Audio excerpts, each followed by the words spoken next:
Jangan kita bersandar kepada pemahaman. Makanya ilmu tidak akan mewujud sebelum Allah menurunkan pemahaman.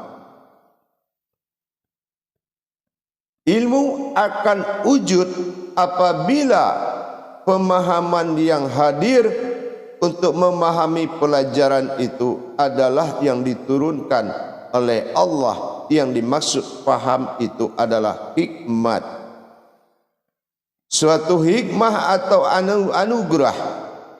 Kalau memang paham kita belum diberikan anugerah, bagaimana bisa kita memahami apa yang dimaksud oleh Allah?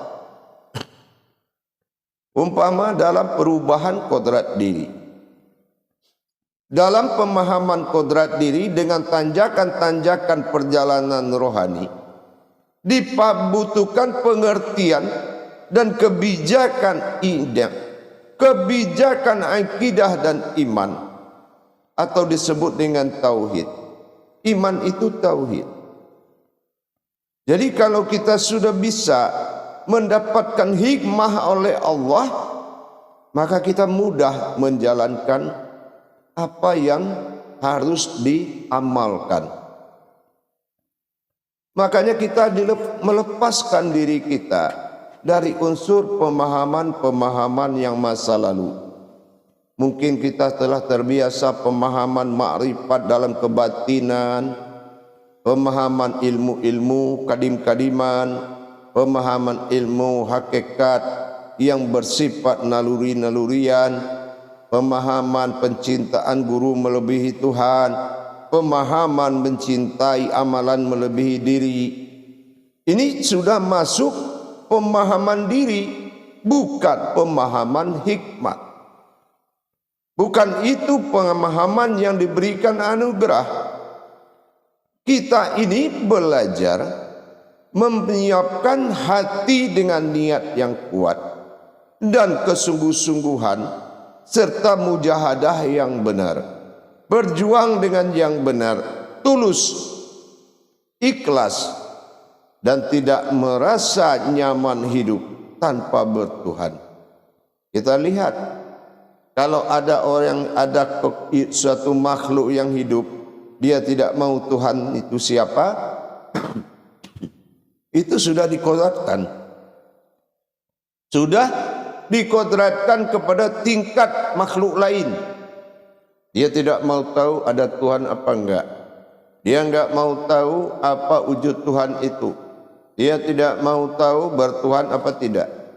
Yang penting dia tahu dia hidup, dia makan, dia minum, dia hidup. Dan hidupnya untuk makan. Tapi sebaliknya, asal usul manusia berasal dari wujud rahasia Allah yang akan dibekali oleh pemahaman untuk mencapai usul dirinya. Kalau dia tidak tahu usul dirinya seperti apa, maka dia tidak bisa kembali kepada Allah atau bertuhan kepada Allah. Ini fatal para hadirin dan jamaah. Boleh bisa kamu punya pengalaman dari sebuah pasir sampai ke zaman Nabi, tapi kamu tidak paham siapa kamu sebetulnya di mata Allah. Ini fatal. Fatal. Untuk apa kamu pengukir sejarah Islam tapi buta sejarah diri? Inilah yang dikatakan tidak lebur pahammu. Bagaimana ilmu akan mewujud? Bagaimana ilmu akan muncul kalau pemahamanmu tidak kamu geser? Cara kamu memahami itu yang tidak Allah suka. Tapi Allah telah menyediakan pemahaman. Itulah hikmat. Itulah anugerah. Kalau Allah sudah beri anugerah kepada pemahamanmu, tidak akan ada kesulitan bagimu untuk memahami jalan-jalan Allah Subhanahu wa ta'ala. Semua akan kamu jalani, kamu dapati dengan mudah. Tapi selagi kamu mempertahankan pemahamanmu sendiri, menurut aku, dan menurut aku, inilah yang menghancurkan tauhidmu. Tapi kalau kamu sami'na wa ta'na akan ijabahnya Allah, kamu yakin Allah memperhatikan kamu saat mengamalkan, lebih daripada kamu lebih yakin mengamalkan bisa daripada tidak, lebih baik kamu tidak bisa mengamalkan, tapi saat mengamalkan kamu merasa dilihat oleh Allah. Jamaah para hadirin kaum muslimin dan muslimat rahimakumullah. Kita boleh bercerita gagal, mungkin lebih tepat daripada kira-kira kita berhasil. Bagus kita cerita gagal. Lebih apa? Supaya kita lebih bisa mencari solusi. Bagaimana supaya takbirmu menghadirkan solat, zikirmu mengingatkan Allah, dalam takbir mendatangkan Allah. Daripada kamu melihat kerajinanmu, kamu kasih nama takwa. Takwa itu bukan kerajinan, tetapi suatu ketaatan yang dilakukan secara amaliyah. Tapi yang dikatakan takwa itu wattaqallahi wa ilmukumullah. Tawakal itu adalah ilmu. Tidak ada ilmu, bagaimana bisa tawakal? Inilah dasarnya para jemaah dan para hadirin sekalian. Mari kita lebur pemahaman yang masa lalu. Mungkin bagi kita dengan keindahan dan keenakan kita tembus menurut pikiran. Ingat, kalau hanya bermodalkan tafakur, masih bisa akal itu ikut campur. Tapi kalau sudah tazakur, takharuk, tidak mungkin akal bisa lagi ikut campur. Maka kita tingkatkan hubungan Baitullah kita dengan meningkatkan iman kita di dalam belajar tauhid kepada Allah. Maka kita akan bisa mendapatkan lebih. Ada perhatian dari Allah karena kamu sudah memenuhi syarat, jamaah para hadirin. Kalau kita sudah memenuhi syarat untuk mengamalkan sesuatu, maka Allah akan memberikan anugerah. Apa anugerahnya? Itulah faham, hikmah. Makanya Allah kunci pemahaman ini tidak sampai kepada kita.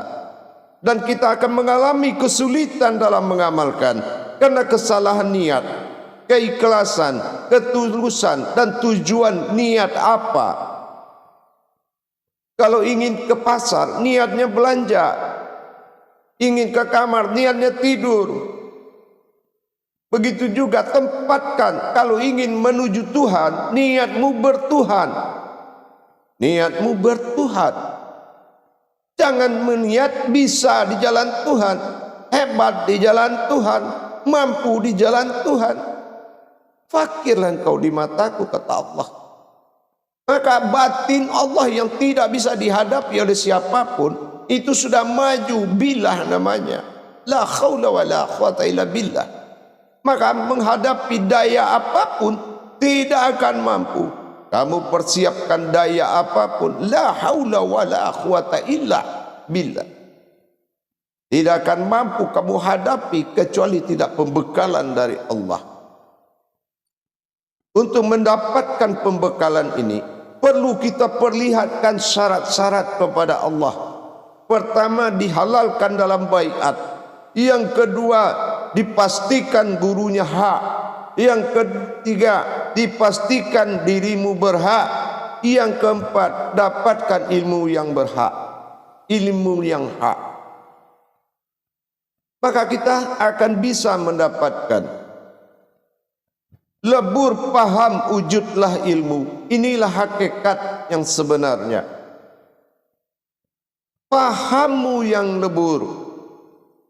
Dirikan hikmah Allah. Bagaimana kamu bisa dipahami oleh Allah sehingga kamu bisa dibekali dengan pemahaman. Surat Al-Baqarah ayat 269.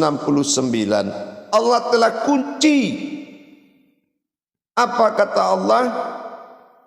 Yutil hikmata mayyasa wa mayyutal hikmata faqad utiya khairan qasira. Wa may yazqarahu illa ulul albab. Bagaimana alhab? Ulul alhab. Albab ini bagaimana kita mengkondisikan albabnya Allah. Bagaimana kita mengkondisikan pelajaran itu diterima oleh akal kita. dimakan oleh rohani kita dan dijadikan hijab oleh batin kita. Tentunya dengan Allah menganugerahkan pemahaman kepada orang-orang yang benar-benar Dia kehendaki. Makanya arti dari surat Al-269, Allah menganugerahkan al-hikmah atau kepahaman yang dalamnya ada tentang Al-Quran dan sunnah-sunnahku kepada siapa yang dikehendakinya. Dan barang siapa yang dianugerahi hikmah atau paham, ia benar-benar telah menganugerahi karunia yang sangat banyak. Dan orang-orang yang berakal lah yang dapat mengambil pelajaran dari firman-Nya Allah. Inilah yang dikatakan anugerah. Tapi kalau paham kita, cara kita memahami metode-metode lama yang mana dulu dalam perjuangan pindah guru, pakai banyak-banyak metode guru, seolah-olah belajar tauhid dengan buya, iya-iyain aja, amalkan yang lama, dicocok-cocokkan dengan yang lama, itu belum sami'na wa ta'na namanya. Kalau sami'na wa ta'na itu kosong dari ke atas ujung rambut sampai ke ujung kaki, benar-benar diserahkan kepada Allah perantara mursyidnya. Jadilah kamu sebuah panci kosong daripada kamu isi panci banyak tetapi Allah menilai kosong. Jamaah yang dirahmati Allah, kenapa sampai begitu? Karena kita ingin menjalankan sesuatu yang Allah tetapkan, itu masih bersifat godaan.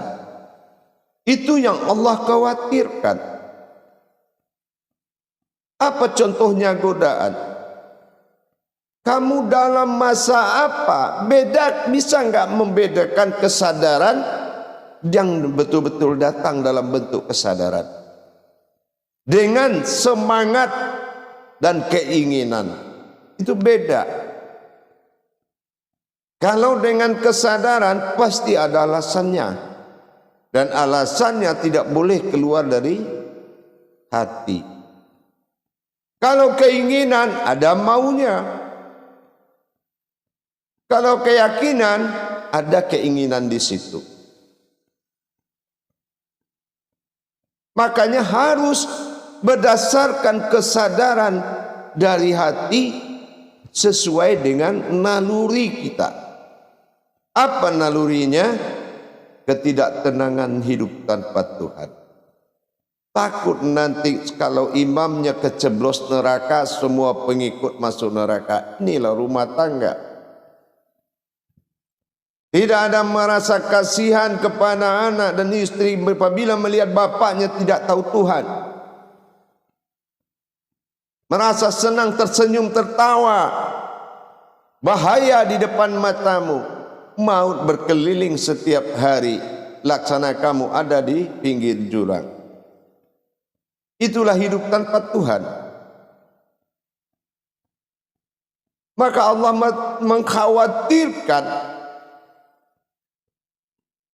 keinginanmu beribadah itu sesuatu yang setan menjanjikan dan menakut-nakuti kamu dengan kemiskinan dan menyuruh kamu berbuat kejahatan.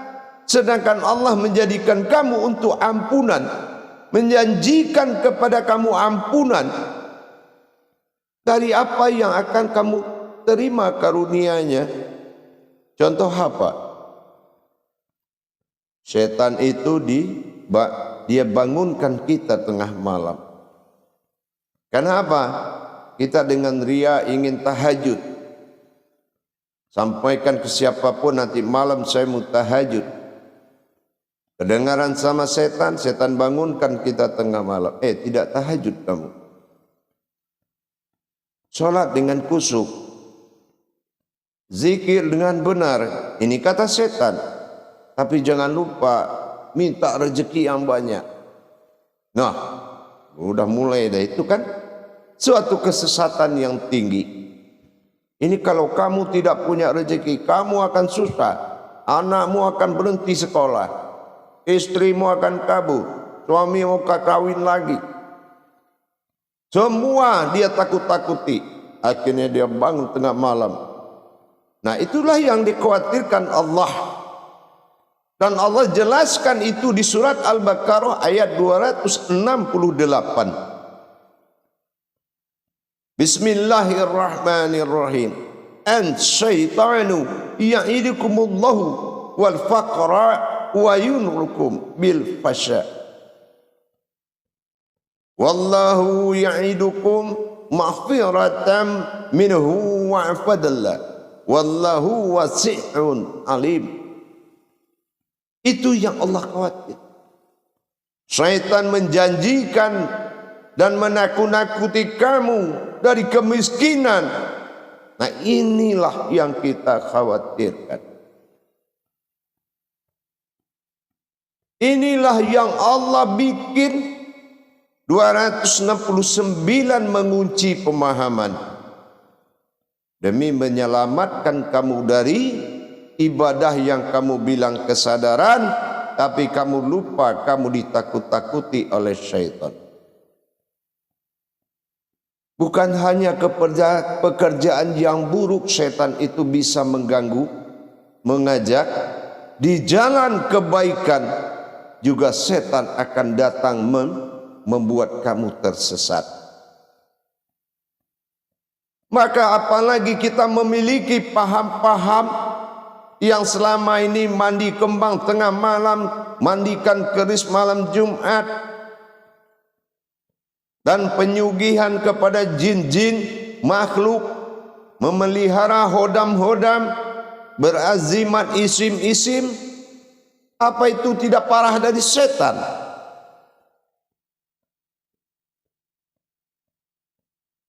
Inilah yang membuat Allah tidak memberikan kemudahan kepada orang-orang yang sedang ditakut-takuti syaitan, apalagi menetapkan pemahaman yang tidak berdasarkan hikmah dari Allah. Artinya pemahaman yang dihakui oleh Allah adalah sebuah kekuatan hikmah yang diberikan pertolongan kepada orang yang bersungguh-sungguh. Itulah yang dinamakan paham. Mari kita sama-sama menghentikan masa lalu kita dengan niat yang baik kepada Allah. Ya Allah, ya Tuhan, ya Rasulullah, berdoalah. Apabila ada amalan kebatilan dalam diriku, maka sirnakanlah. Dan apabila ada yang hak yang benar menurutmu, maka pertahankanlah ya Allah. Dan halalkanlah untuk menjadi kodratku ya Allah. Berikan yang terbaik menurutmu ya Allah. Apa yang terbaik? Aku ikhlas dunia akhirat, zahir dan batin. Inilah yang dikatakan lebur paham, wujudlah ilmu.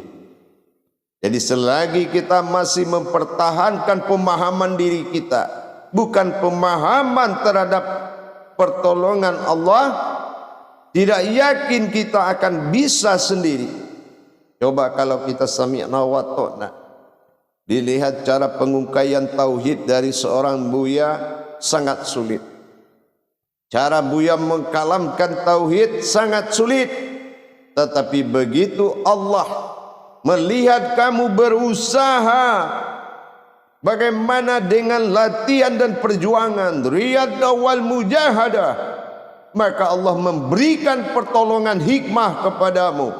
Tiba-tiba kamu akan paham dan mengerti, serta bisa berbicara sesuai dengan apa yang dikehendaki Allah.